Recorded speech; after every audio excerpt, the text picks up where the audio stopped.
This is exercise 12.2 of chapter 12 Heron's formula class 9th।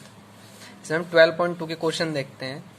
ये बोल रहे हैं कि a park in the shape of a quadrilateral ABCD, इस तरह से करके आपको क्वेश्चन दिया गया है, जिसमें एंगल C आपको 90 है, BC आपको 12 मीटर दिया गया है, AB 9 मीटर दिया है, AD 8 मीटर दिया हुआ है और DC 5 मीटर दिया हुआ है। ये सब चीज आपको ऑलरेडी गिवन है क्वेश्चन के अंदर।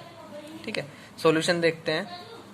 ABCD इज द पार्क, जो ABCD आपके पास एक पार्क दिया है, आपको सिर्फ एरिया बताना है, इसका एरिया कितना होगा। तो हमने इसमें क्या किया, ज्वाइन BD को हमने ज्वाइन कर लिया। अब ध्यान से देखो, ये दो ट्रायंगल में डिवाइड हो चुका है, एक ट्रायंगल ABD और दूसरा ट्रायंगल BCD। ये दो ट्रायंगल बन चुके हैं। सो मैं पहले ट्रायंगल की बात करता हूँ, BCD की, मतलब ये नीचे वाला ट्रायंगल, इस वाले ट्रायंगल की मैं यहाँ पर बात करता हूँ, इस वाले ट्रायंगल की। तो इसमें आप ध्यान से देखिए, इसमें 90 बन रहा है, और जिस ट्रायंगल में 90 होता है सिंपली आप उसे क्या बोलते हैं, राइट एंगल ट्रायंगल बोलते हैं। और राइट एंगल ट्रायंगल का एरिया जो होता है वो क्या होता है आपके पास, 1/2 बेस इंटू हाइट। ये आपने पहले ऑलरेडी पढ़ा हुआ है। अब कुछ स्टूडेंट सोच रहे हैं कि सर इसमें 1/2 का क्या फायदा है। फायदा है, यदि आप तीनों साइड से हीरोन्स फॉर्मूला लगाओगे तब भी आंसर सेम ही आएगा और इससे भी आंसर सेम आएगा। सिर्फ फायदा इतना है कि इसमें आपको स्टेप कम करने पड़ेंगे और आंसर आपका डायरेक्ट और इजीली आ जाएगा। ठीक है, तो जहां भी राइट एंगल दिखे आप 1/2 बेस इंटू हाइट लगा दिया करो, कोई दिक्कत नहीं है। सबसे पहले हमको उसमें थर्ड साइड की जो है रिक्वायरमेंट होगी, क्योंकि जो ऊपर वाला हमें अगर एरिया निकालने लगे ऊपर वाले का, तो इसमें हमें थर्ड साइड चाहिए, क्योंकि हीरोन्स फॉर्मूले में ABC तीनों साइड होनी चाहिए ना, तो हमें तीसरी साइड निकालनी होगी। सो राइट एंगल ट्रायंगल में पाइथागोरस भी लग जाती है। राइट एंगल ट्रायंगल जहां भी दिखे पाइथागोरस और ये फॉर्मूला याद आ जाना चाहिए। सो मैंने पाइथागोरस थ्योरम अप्लाई कर दी। मैंने लिखा BD का स्क्वायर बराबर होगा बेस का स्क्वायर प्लस परपेंडिकुलर का स्क्वायर। तो बेस इज CD और परपेंडिकुलर इज BC। ठीक है, 12 का स्क्वायर 5 का स्क्वायर, 12 का स्क्वायर कितना हो जाएगा आपके पास 144, 5 का स्क्वायर 25 प्लस करोगे तो 169। So BD square equal to 169। Square यहाँ से रिमूव करोगे तो यहाँ पे रूट आएगा और BD की वैल्यू कितनी आ जाएगी 13 मीटर। मतलब अब आपको ये जो साइड है ना BD, ये भी मिल चुकी है, दैट इज 13 सेंटीमीटर। अब केस 1, ठीक है, अब मैं दोनों केस में, ठीक है, केस 1 में मैं किस ट्रायंगल की बात कर रहा हूँ, BCD की, BCD नीचे वाले ट्रायंगल की। सो इसमें मैं क्या अप्लाई करूंगा, 1/2 base into height, 1/2 base into height मैंने अप्लाई किया। सो 1/2 एज इट इज, बेस कितना है मेरे पास 5 और हाइट कितनी है 12 है ना। आप 12 यहाँ लिख के 5 यहाँ लिख के कोई इफेक्ट नहीं पड़ेगा। 2 6 जा 12 और 6 5 जा 30 मीटर स्क्वायर। एरिया हमेशा स्क्वायर में, ठीक है, बिल्कुल सही बात, स्क्वायर में एरिया हमेशा होगा, स्क्वायर यूनिट।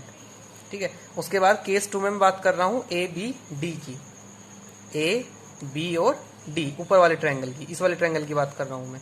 सो इसमें आपको हीरोन्स फॉर्मूला अप्लाई करना पड़ेगा। तीनों साइड दी हुई है 8 9 और 13। तो सिंपली मैंने वही लिखा, A equals to 9, B equals to 8, C equals to 13।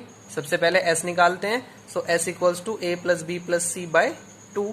तीनों को प्लस करूंगा, 9 8 और 13 को तो 30 आएगा, डिवाइडेड बाय 2 दैट इज 15। तो S मिल गया आपको कितना 15। अब हीरोन्स फॉर्मूला अप्लाई करते हैं। Area of triangle ABD equals to root S minus A, S minus B, S minus C, जो कि आपका हीरोन्स फॉर्मूला होता है। S की वैल्यू 15 है, S की वैल्यू 15 है, 15 रख दी। फिर S की वैल्यू 15 है, 15 रख दी। A is 9, B is 8, C is 13। तीनों को माइनस किया, 15 6 7 2। ठीक है, सोल्व करोगे तो कितना आ जाएगा 1260 मीटर स्क्वायर। और ये किसका स्क्वायर होता है, अप्रोक्स 35.5 है ना, 35.5 मीटर अप्रोक्स लगभग इसका स्क्वायर होता है। अब आप कहोगे कि सर हमें कैसे पता चलेगा कि 1260 का क्या होगा क्या नहीं। तो उसका बड़ा सिंपल सा तरीका होता है कि आप इसके नियर अबाउट देखें, एक इससे पहले वाला स्क्वायर देखें, एक इसके बाद वाला स्क्वायर देखें। ठीक है, और जो बीच में बचेगा उसको आप यहाँ पे सिंपली लिख लें। ठीक, देखो जैसे लिखा हुआ था आपके पास √15, मैं इसको यहाँ पे सोल्व करके दिखाता हूँ। आपके पास लिखा हुआ था √15 मल्टीप्लाई 6 मल्टीप्लाई 7 मल्टीप्लाई 2। इसमें से 15 को कुछ लिख सकते हैं, 3 5 जा, सारे ही अलग अलग आएंगे ना। 15 को अगर मैं 3 5 जा भी लिख दूं, जब भी कोई फैक्टर सेम नहीं बैठेगा, सारे ही अलग अलग आएंगे, तो सिंपली आपके पास √1260 ही आना है। सो 1260। अब ध्यान से देखो, ये किसके नियर अबाउट होता है, 35 का स्क्वायर कितना होता है वो 36 का स्क्वायर कितना होता है। दोनों के स्क्वायर पहले हम इनके कैलकुलेट कर लेते हैं। सो 35 का स्क्वायर कैलकुलेट करते हैं, कितना आएगा 5 5 जा 2 175 और जी 3 पंजे।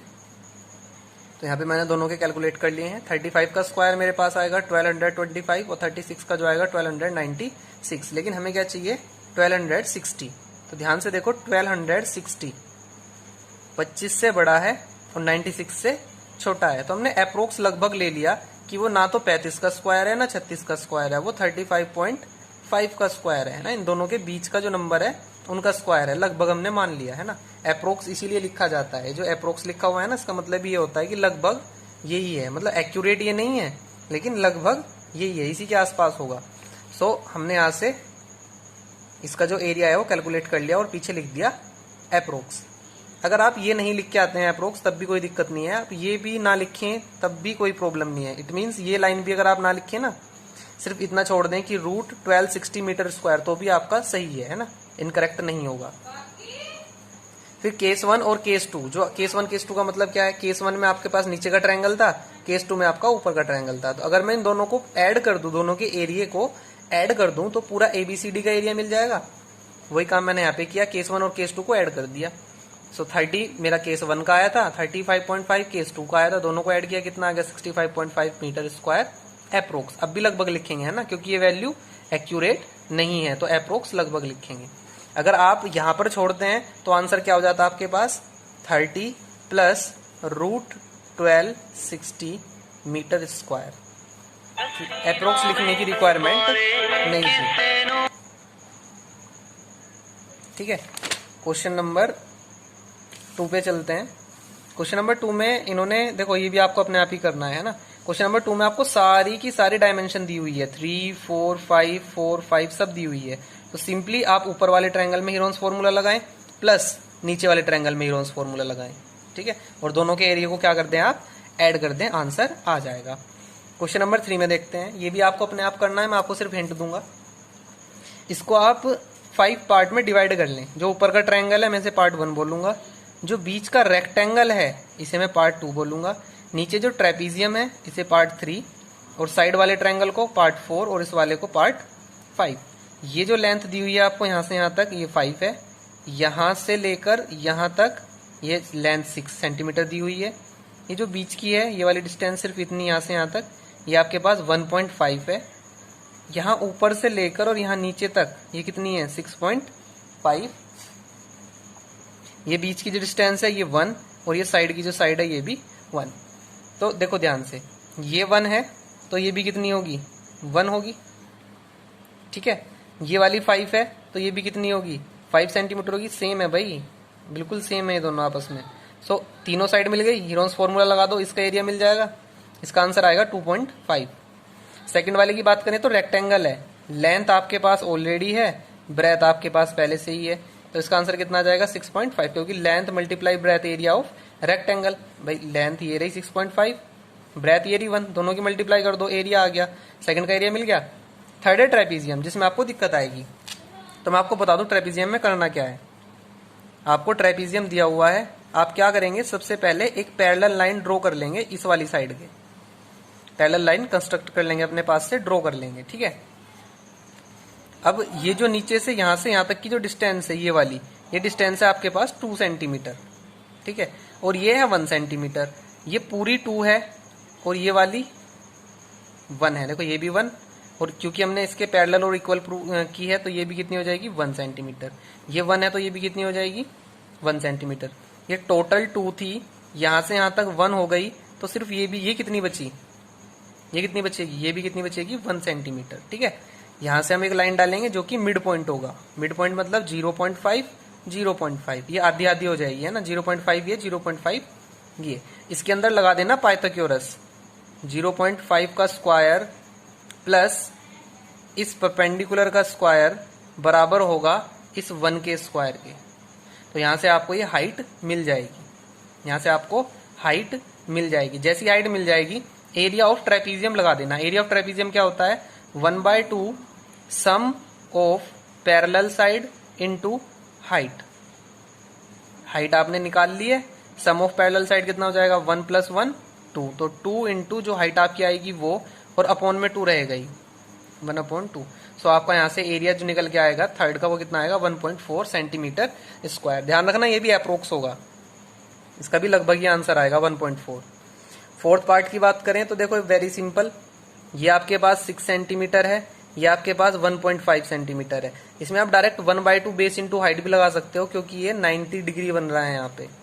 सो 1/2 बेस इंटू हाइट, तो यहाँ से आंसर निकल जाएगा 4.5, और जितना आंसर इसका आएगा उतना ही आंसर इसका आएगा। सारों को ऐड कर देंगे, टोटल एरिया आ जाएगा आपके पास 19.4। इस तरह का क्वेश्चन एग्जाम में नहीं आता है, लेकिन फिर भी मैंने आपको बता दिया है कि ये अलग अलग पार्ट है ना। हम इसको बोल सकते हैं कि एक ही क्वेश्चन में 5 क्वेश्चन है। एक क्वेश्चन ये है, एक ये है, एक ये है, एक ये है, एक ये है, तो 5 क्वेश्चन है। तो आप अगर इसको एक एक क्वेश्चन मान के सोल्व करोगे तो you will definitely get your answer. ठीक है, रिमेनिंग पार्ट हम नेक्स्ट वीडियो में करेंगे। Thank you for watching.